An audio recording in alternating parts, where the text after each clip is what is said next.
میں سب سے افضل ہے۔ یہ اہل سنت و جماعت کا مسلک ہے، اس کو بیان کر رہے تھے۔ اب آپ کے سامنے اسی موضوع کو علامہ فراشی صاحب کی بلا نہایت حقائق کی روشنی میں وقت میں آپ کو مقید نہیں کر سکتا، آپ مجھے مقید کر سکتے ہیں، اس لیے میں خادم ہوں آپ کا، ہم سب آپ کے خادم ہیں۔ معافی ضمیر جیسے آپ حاضرین کا مزاج سمجھیں، لیکن آپ سے میں نے پھر درخواست کی ہے کہ ہمارے پاکستان سے آئے ہوئے مہمان ہیں، آپ ان کا خطاب سنیں بغیر میں سے۔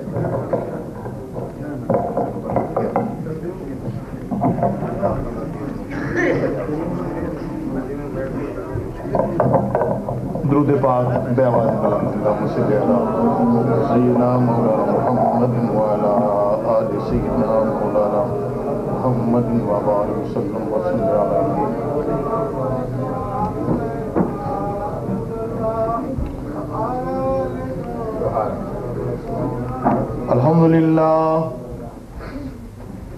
الحمد للہ رب العالمین خالق الافلاک والارضین والصلاة والسلام على من كان نبيا وآدم بين الماء والطين وعلى آله الطيبين الطاهرين وأصحابه المنتجبين المهديين وعلى أولياء الله الكاملين إلى يوم الدين.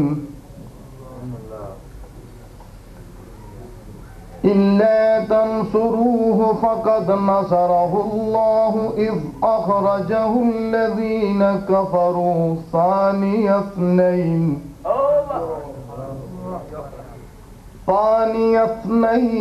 إذ هما في الغار وإذ يقول لصاحبه لا تحزن إن الله معنا. قال الله تبارك وتعالى في مقام الآخر والذي جاء بالصدق وصدق به أولئك هم المتقون. صدق الله مولانا العظيم وبلغنا رسوله النبي الحبيب الكريم ونحن على ذلك من الشاهدين والشاكرين والحمد لله رب العالمين. قال الله تعالى في شان حبيبه إن الله وملائكته يصلون على النبي يا أيها الذين آمنوا صلوا عليه وسلموا تسليما. اللهم صل على سيدنا مولانا محمد وعلى آل سيدنا مولانا محمد وبارك وسلم وصل علیہ. ذوق و محبت سے ذرا درود پاک کا ورد کیجیے. الصلاۃ والسلام علیک یا رسول اللہ وعلی آلک واصحابک یا حبیب اللہ.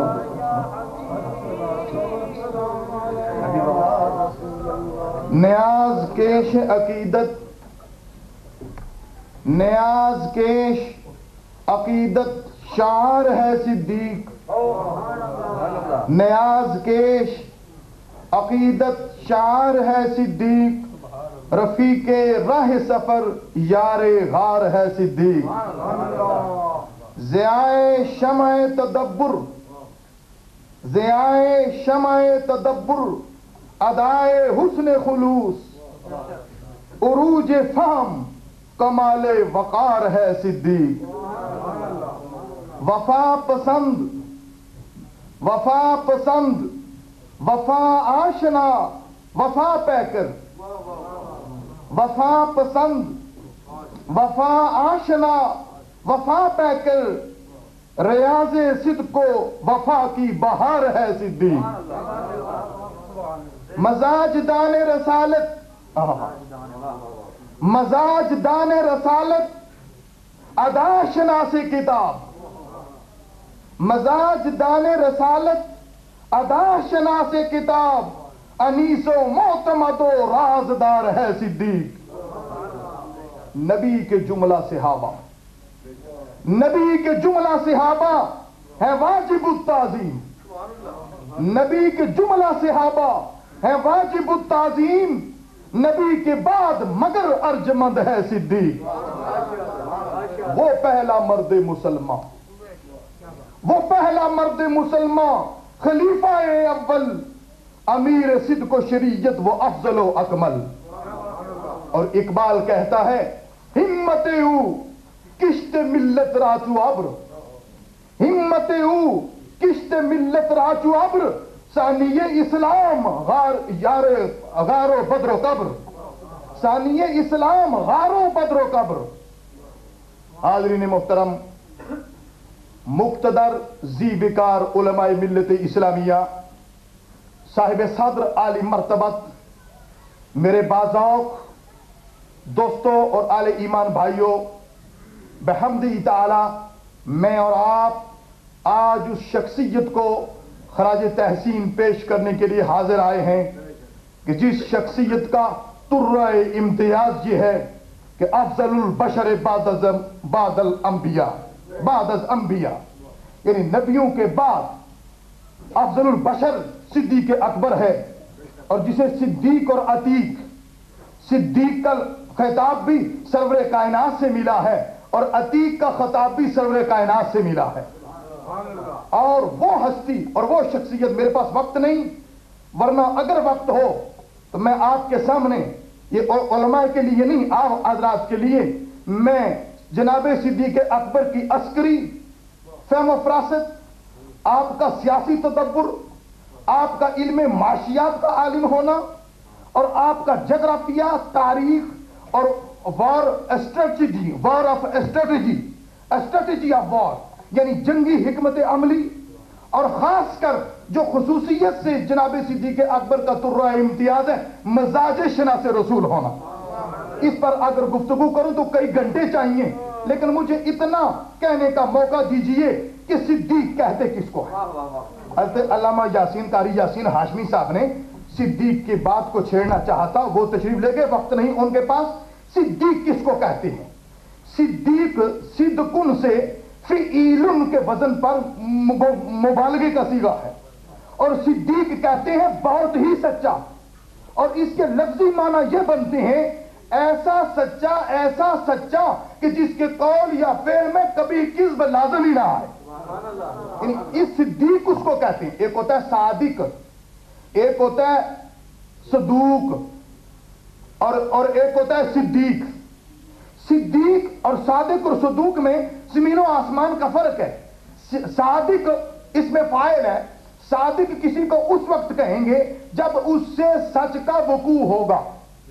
مطلب قاتل کو قاتل کب کہتے ہیں؟ جب وہ قتل کر دے تو قاتل ہوتا ہے۔ کاذب جب جھوٹ بولے تو کاذب ہوتا ہے۔ اسی طرح صادق جب سچ بولے تو صادق ہوتا ہے۔ مگر صدیق اس کو کہتے ہیں کہ جس سے کبھی سچ کا فعل کبھی اس سے جدا ہی نہ ہو، یعنی وہ سچ ہی سچ ہو۔ بلکہ مجھے کہنے دو، صدیق اس کو کہتے ہیں کہ اگر فی الواقعہ امر واقعہ کے خلاف بات کر دے تو رب اس کی بات کو سچا ثابت کرنے کے لیے اس واقعے کو اس کی بات کے مطابق کر دے۔ صدیق اس کو کہتے ہیں۔ اور اس پر علامہ عبد الرحمن صفوری نے ایک بڑی عجیب بات لکھی ہے۔ وہ کہتے ہیں کہ ایک بڑھیا، ایک عورت نے خواب میں دیکھا کہ اس کے سین میں ایک کھجور کا درخت تھا جو گر پڑا، اور نبی پاک صلی اللہ علیہ وسلم کی بارگاہ میں تعبیر پوچھنے آئی کہ یا رسول اللہ، میں تعبیر پوچھنا چاہتی ہوں، میں نے دیکھا میری کھجور کا درخت گر پڑا ہے۔ سرور کائنات نے ارشاد فرمایا، تیرا خاوند میدان جنگ میں شہید ہو گیا اور اس کی لاش آنا ہی چاہتی ہے۔ وہ واپس آئی، رستے میں آ رہی تو علامہ عبد الرحمن صفوری لکھتے ہیں کہ رستے میں جناب صدیق اکبر مل گئے، تو آپ نے پوچھا رو کیوں رہی ہے؟ تو اس نے یہ نہ بتایا کہ میں نے یہ خواب نبی پاک کی بارگاہ میں بیان کی، بس خواب بیان کر دی کہ یہ میں نے خواب دیکھا ہے تو میں رو رہی ہوں، کہ اس کی تعبیر یہ ہے۔ آپ نے فرمایا نہیں، اس کی تعبیر یہ تو نہیں، اس کی تعبیر تو یہ ہے کہ تیرا خاوند زندہ ہے اور تھوڑی دیر کے بعد آ جائے گا۔ اب وہ اسی مخمسے میں گھر پہنچی اور یقیناً واقعاتاً تھوڑی دیر کے بعد اس کا خاوند آ گیا۔ جب اس کا خاوند آ گیا تو تو 605 میں پڑھ گئی کہ اللہ کا نبی ہو فرما دے خلاف واقعہ یہ بات ہو نہیں سکتی. فوراً بارگاہ رسالت میں آئی، آ کر عرض کی یا رسول اللہ یہ ماجرا ہے.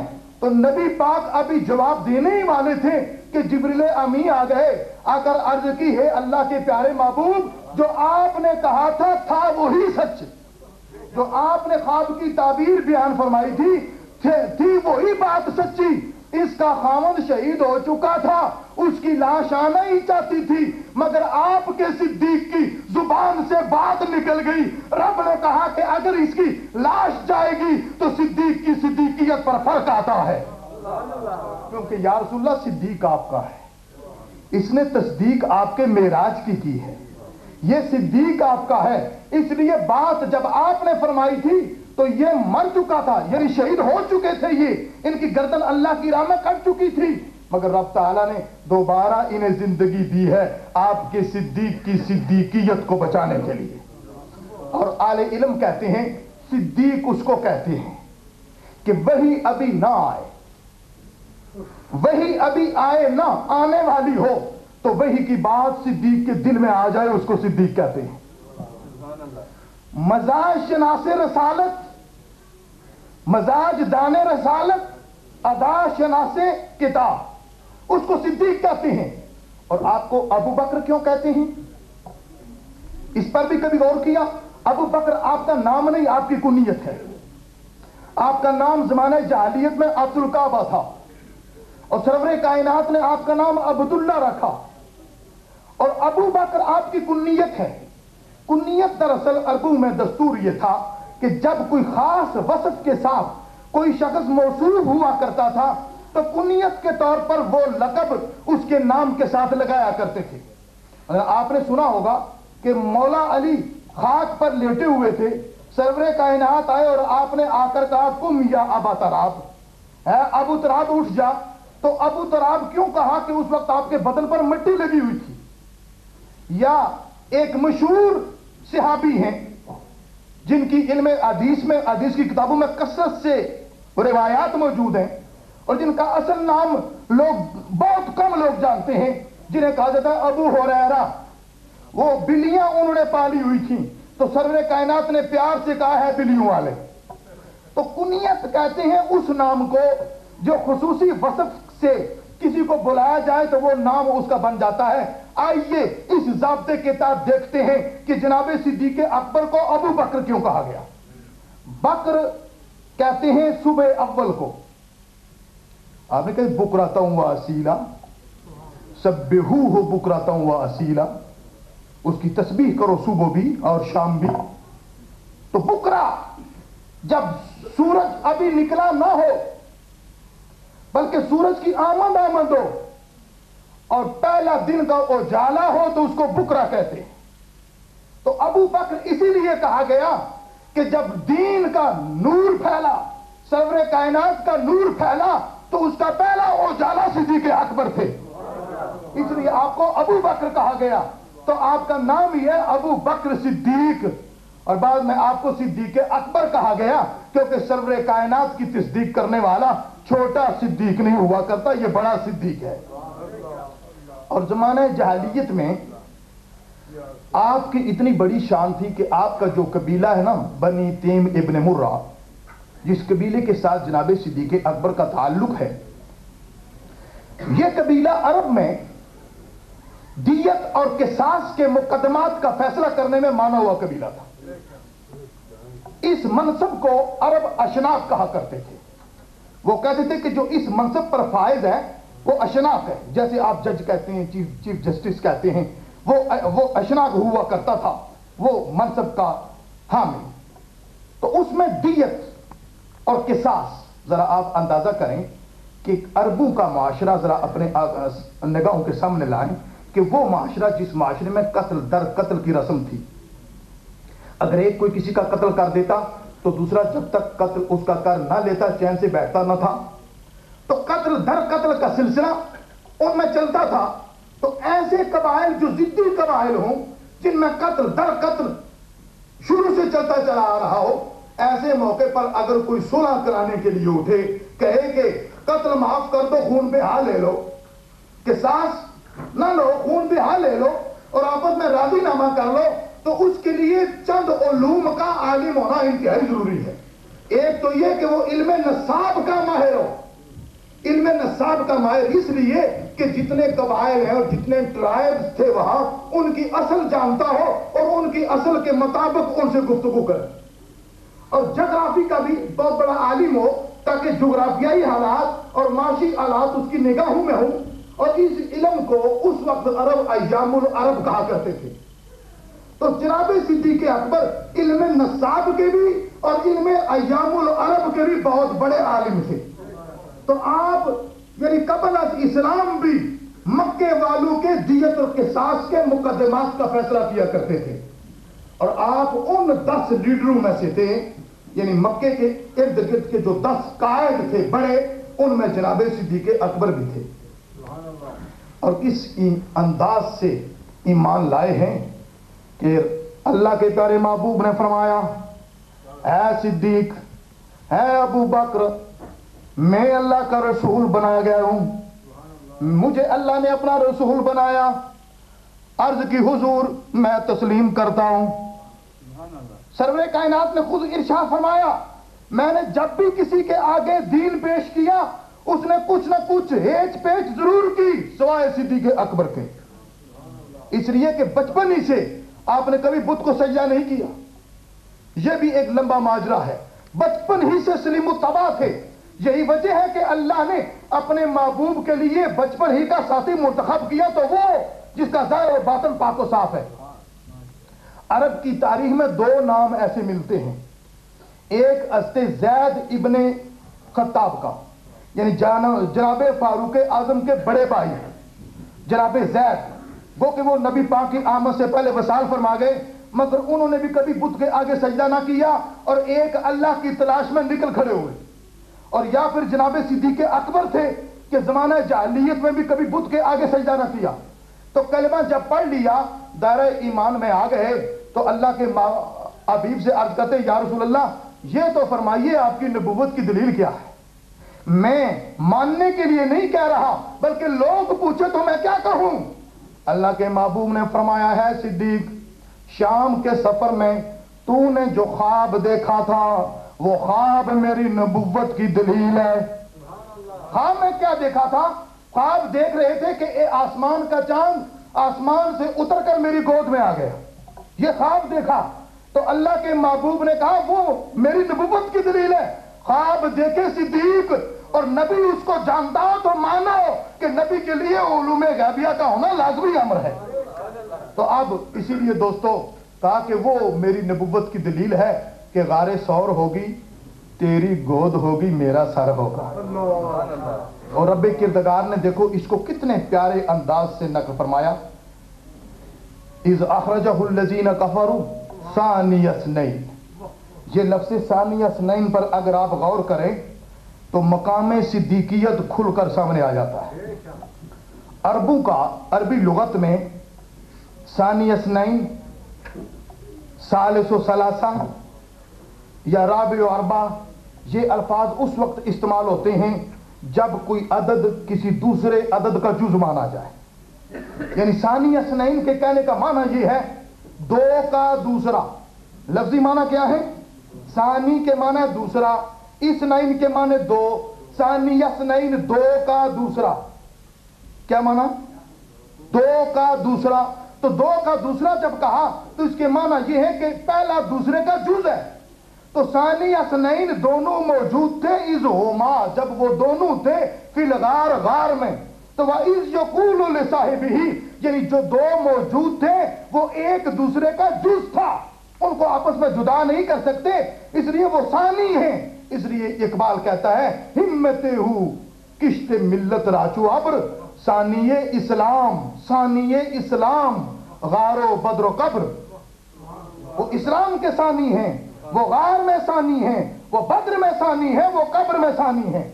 وَإِذْ يَقُولُ لِصَاحِبِهِ یہاں ذرا آپ تو جو فرمائیں، سارے صحابہ محترم ہیں، بزرگ ہیں، معظم ہیں، ان کی عزتوں پر ہماری 100 عزتیں قربان، وہ جس گھوڑے پر سوار ہو کر اللہ کے محبوب کے ساتھ انہوں نے جنگیں لڑی ہیں، خدا کی قسم اس گھوڑے کے قدموں کی خاک اور اس گھوڑے سے کے قدموں سموں سے نکلنے والی چنگاریاں بھی ہم سے لاکھ درجے بہتر ہیں کہ ان کی اللہ تعالیٰ نے قسم کھائی ہے۔ لیکن ذرا مجھے بتاؤ کہ کسی کی صحابیت پر قرآن عظیم کی نص قطعی شاہد ہے؟ سوائے صدیق اکبر کے کسی کی صحابیت پر قرآن عظیم کی نص شاہد نہیں ہے، اسی لیے اور کسی کی صحابیت کا منکر کافر نہیں، صدیق اکبر کی صحابیت کا منکر کافر ہے، کیونکہ وہ نص قرآنی کا منکر ہے۔ وَإِذْ يَقُولُ لِصَاحِبِهِ لَا تَحْزَنْ إِنَّ اللَّهَ مَعَنَا إِنَّ اللَّهَ مَعَنَا۔ ذرا آپ اس پر توجہ فرمائیں، بے شک اللہ تعالی معنا، ہمارے ساتھ۔ اس سے پہلے بھی تاریخ میں ایک موقع آیا تھا جب جناب موسیٰ کلیم اللہ علیہ السلام جا رہے تھے، فرعون کی فوج بنی اسرائیلیوں کا پیچھا کر رہی تھی، جب دور سے گرد اڑتی دیکھی تو آپ کے فوجی عرض کرنے لگے، ہے اللہ کے نبی فرعونی پہنچ رہے ہیں، تو آپ نے فرمایا تھا غم نہ کھاؤ، ان معی ربی، میرا رب میرے ساتھ ہے۔ اب آپ بتائیں کہ جب لشکر ساتھ ہے تو اس کے معنی یہ ہے کہ اگر اللہ نبی کے ساتھ ہو تو لشکر کے ساتھ بھی ہوا کرتا ہے، مگر یہ نہیں کہا ان اللہ معنا، کہا ان معی ربی، میرا رب میرے ساتھ ہے، تمہیں غم نہیں کھانا چاہیے، تم غم نہ کھاؤ، تم خوف نہ کھاؤ، میرا رب میرے ساتھ ہے۔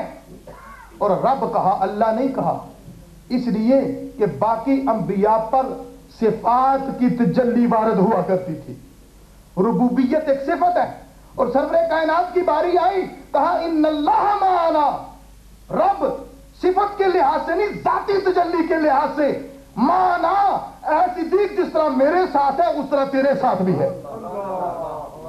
اے صدیق ثانی اثنین تو ہم ہیں نا دو، مگر وہ ثالث، وہ تیسرا رب بھی ہے، اور وہ جس طرح میرے ساتھ ہے اس طرح تیرے بھی ساتھ ہے۔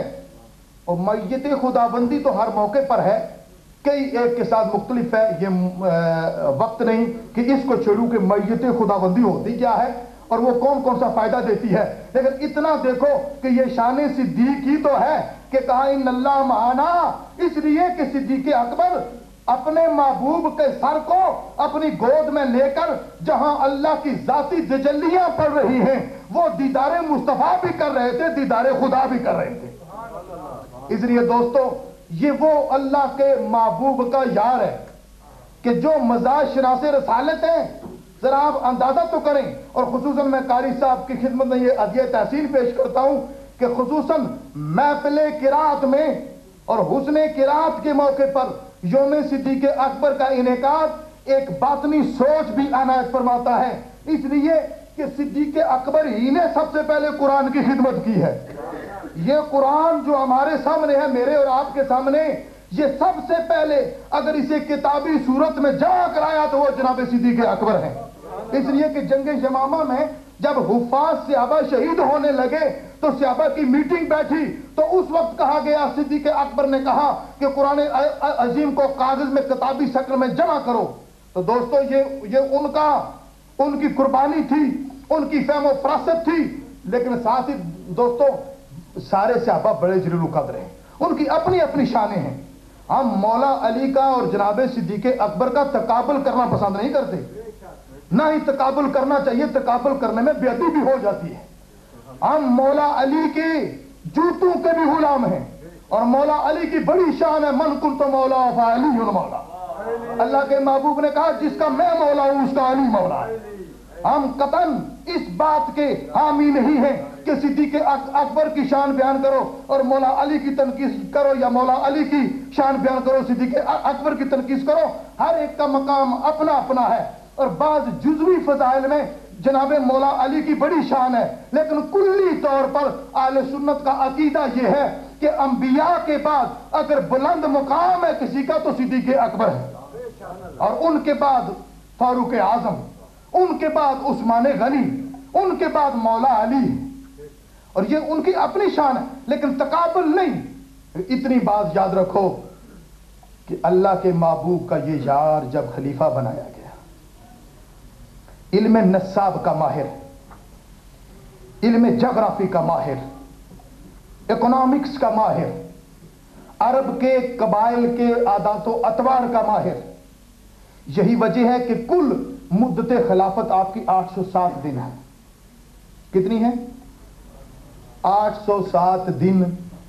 قمری لحاظ سے 2 سال 3 ماہ 10 دن، اور شمسی لحاظ سے 2 سال 2 ماہ 16 دن. اتنی ساری مدت. کتنی؟ 2 سال 2 ماہ 16 دن یا 2 سال 3 ماہ 10 دن. 807 دن مکمل آپ کی مدت خلافت ہے. اور اس میں مسائل کتنے حل ہوئے؟ اس میں فتوحات کتنی ہوئی؟ 80,000 1600 مربع میل کا علاقہ فتح ہوا ہے. اور شورشیں کتنی برپا تھی.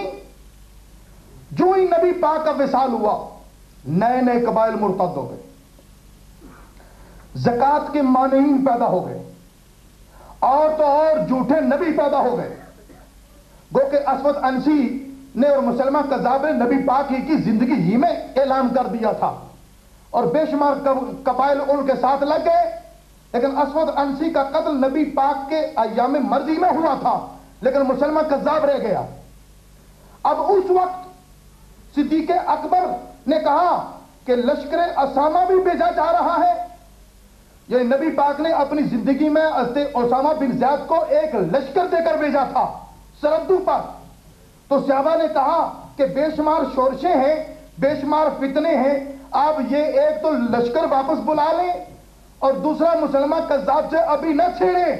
لیکن قربان جو مزاج شناس رسالت پر آپ اٹھ کھڑے ہوئے. آپ نے کہا تم میرا ساتھ نہ دو، لیکن خدا کی عزت و جلال کی قسم اگر صدیق کے بدن کی بوٹیاں اگر کتے بھی نوچ ڈالیں تو میں اسامہ بن زید کے لشکر کو کبھی واپس بلاؤں گا نہیں، کیونکہ محمد عربی نے اسے خود بھیجا ہے. اور جس لشکر کو نبی نے خود بھیجا میں جرت نہیں کر سکتا واپس بلانے کی. اور یہ جھوٹا نبی اس کی سرکوبی میں ابھی کروں گا. مجھے یہ پرواہ نہیں ہے کہ یہ قبائل مرتد ہو گئے. تاریخ اس بات پر گواہ ہے.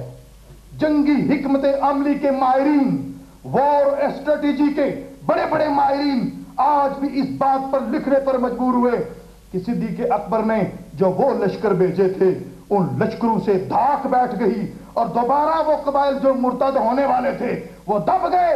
ان کو پتہ لگ گیا کہ اسلامی حکومت میں ابھی قوت موجود ہے، وہ کمزور نہیں ہے.